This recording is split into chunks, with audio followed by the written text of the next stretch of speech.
અમારા ખોજા TV radio અને એરવેસના માન્ય શ્રોતાજનો, આજનું રિવ્યુ ધ પ્રેસ આપણે અલ્જેરીથી શરૂ કરશું. અત્યારે ચૂંટણીની હવા ચારો તરફ ફૂંકાઈ રહી છે. અલ્જેરી ખાતે આ અઠવાડિયે રાજના પ્રમુખની ચૂંટણી યોજવામાં આવશે, પરંતુ તેના 5 દિવસો અગાઉ ફ્રાન્સમાં તે ચૂંટણીનું કાર્ય શરૂ થઈ ગયું છે.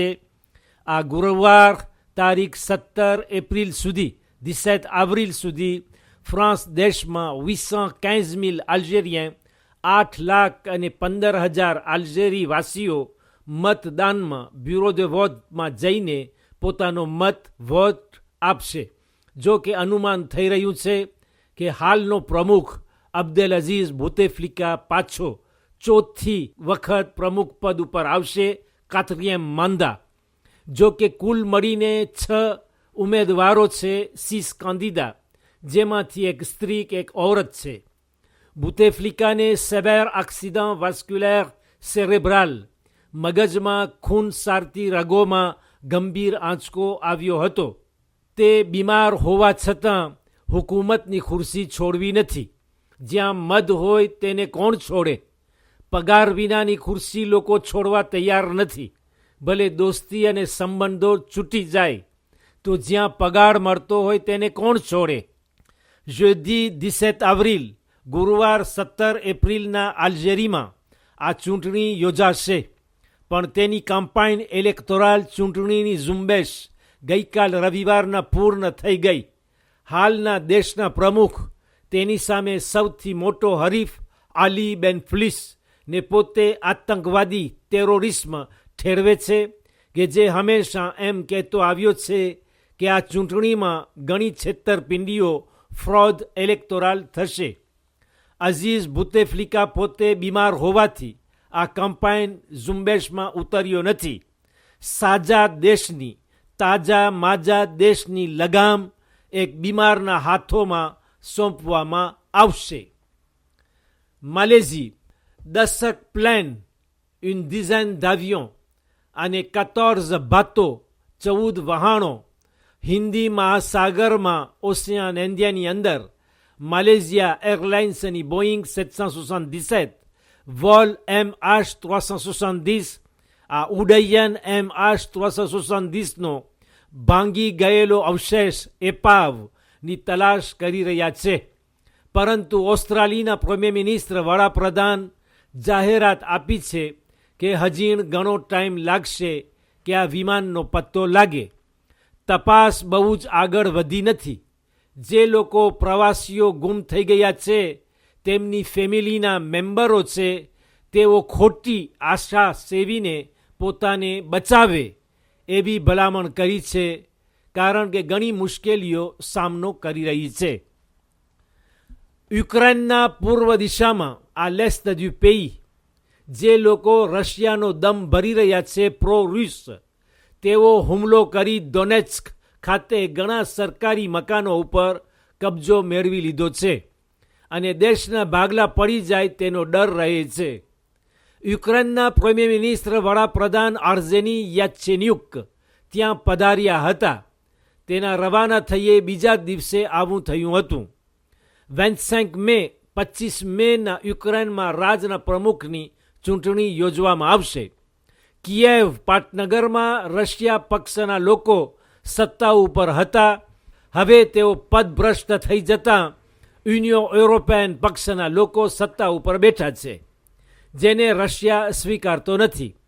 ડોનેટ્સ્ક ખાતે રશિયા દેશનો વાવટો હવામાં ફરકી રહ્યો છે અને ક્રિમેની જેમ તે પ્રદેશ પણ રશિયાના બગલમાં જીવવા પસંદ કરે છે. યુક્રેન અને રશિયાના સરહદ ઉપર 40,000 રશિયાના સિપાહીઓ, 40,000 સોલ્ડા રૂસ નિગરાની કરી રહ્યા છે. યુક્રેનની કટોકટી ઓતાન, organisation du traité de l'Atlantique Nord, પૂર્વ એટલાન્ટિકની સંધિ સમિતિ, અને રશિયાને યાને કે યુક્રેનની કટોકટી ઓતાન અને રશિયાને 30 વર્ષ 3 પાછળ ધકેલી આપી છે અને ગેર ફ્રોદ કોલ્ડ વોર ઠંડુ યુદ્ધની ખુશ્બુ આવી રહી છે. મેક્સિક ફ્રાન્સના રાષ્ટ્રપતિ ફ્રાન્સવા હોલાન્દ મેક્સિક ખાતે ફરમાવ્યું હતું કે આર્થિક સંબંધોને રિલેશન્સ ઇકોનોમિકને મજબૂત બનાવવાની અત્યારે જરૂર છે, જ્યારે બંને દેશો વચ્ચે મોહબ્બતની મૈત્રીભરી રિલેશન આમિકાલ વાટાઘાટ ફરી બંધાઈ રહી છે. ફ્રાન્સ નાણાં રોકનારાઓ ઇન્વેસ્ટિસરમાં 9મી પોઝિશન રાખે છે, 9મા નંબરે આવે છે ઇન્વેસ્ટિસરમાં, છતાં કે તે મેક્સિકનો સૌથી પ્રથમ દોસ્ત છે. આ બંને વચ્ચે બહુ જ તફાવત છે કે જેને જલ્દીથી બૂરી આપવો પડશે, એમ તેણે વધુમાં જણાવ્યું હતું. તુર્કીની સરકાર એક વિવાદાસ્પદ સુધારો લઈ આવવા કાનૂન બહાર પાડ્યો હતો કે ન્યાયતંત્ર ઉપર જસ્ટિસ ઉપર રાજકીય નિયંત્રણ હોવો જોઈએ, કંટ્રોલ પોલિટિક.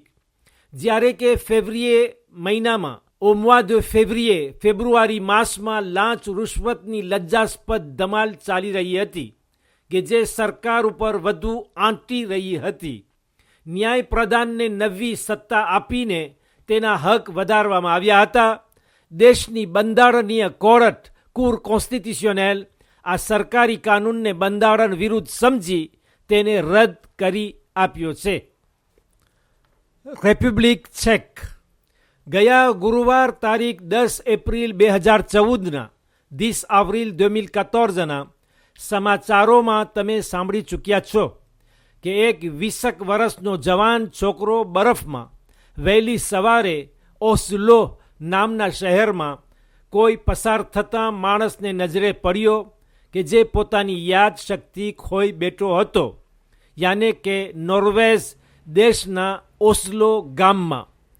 અંગ્રેજી, ચેક, રશિયા, સ્લોવાક અને પોલોને ભાષા જાણે છે.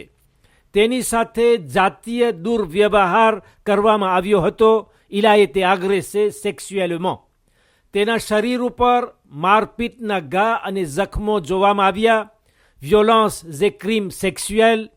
તેના વિશે ઘણી વાતો છુપાવી રાખવામાં આવી છે, કારણ કે બહુ જ શરમજનક કહેવાય. મોતમાંથી બચી ગયો. તપાસ કરતાં ટેસ્ટ આધેન મારફત પત્તો લાગ્યો કે તે ચેક જાતનો છે. તેનો બાપ કે જેની વય 74 વર્ષની છે, 74 ans. Son père est âgé de 74 ans. તેનું કહેવું છે કે તેનો દીકરો 36 વર્ષનો âgé de 36 ans નોuvelle-ઝેલેન્ડ તરફ જવાની વાત કરી હતી. આજથી 4 મહિના અગાઉ તેણે અમને જાણ કરી હતી અને એક્સપર્ટ ઓન ઇન્ફોર્મેટિક્સ છે. તેના મા બાપ ઓસ્લો નોર્વેજ તરફ સફર કરવાની તૈયારીમાં છે. હવે આપણે ખ્રિસ્તીઓના પવિત્ર શહેર સેન્ટ સિએજ વાટિકન ઉપર નજર નાખીએ.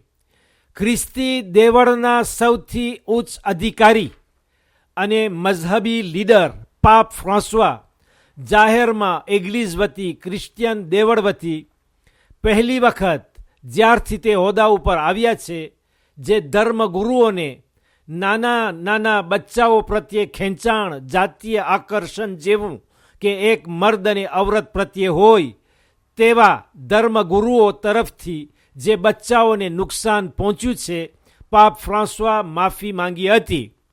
આની અગાઉ પાપ બેનોઈ 16 એક વખત માફી માંગી ચૂકી છે, પરંતુ આ નવા પોપ આવું કદી કર્યું નહીં હતું. ભલે તેણે આ કાર્યની, આ ગુના અને અપરાધની અવગણના કરી હતી. હું બધી દુષ્ટતાને ખમવા તૈયાર છું અને તે મારી ફરજ છે કે જે કોઈ પણ ધર્મગુરુ, પાદરી તરફથી આચરવામાં આવી છે, અને તે માટે હું પોતે જાતે માફી માંગુ છું, જે નુકસાની તેઓ પહોંચાડી છે. આવા નાના નાના બચ્ચાઓ, બાળકો સાથે જાતીય સંબંધ, આબ્યુ સેક્સ્યુઅલ દુરુપયોગ કર્યો છે, એમ પાપ ફ્રાન્સવા પોતાના પ્રવચનમાં ઉલ્લેખ કર્યો હતો. બસ આ પોપની માફી ઉપર અમારા ખોજા ટીવી રેડિયો અને એરવેસના માન્ય શ્રોતાજનો, હું આજનું મારું રિવ્યુ ધ પ્રેસ અહીં પૂરું કરું છું. ઇન્શાઅલ્લાહ ફરી જિંદગી રહી અને તમારી દુઆ સાથ આપી તો કાલે મંગળવારના આ જ ટાઈમ અને કાર્યક્રમમાં આપણે મળીએ. ત્યાં સુધી હું તમને ખુદા હાફિઝ કહું છું અને વાલેકુમ સલામ વરહમતુલ્લાહી વબરકાતુહુ.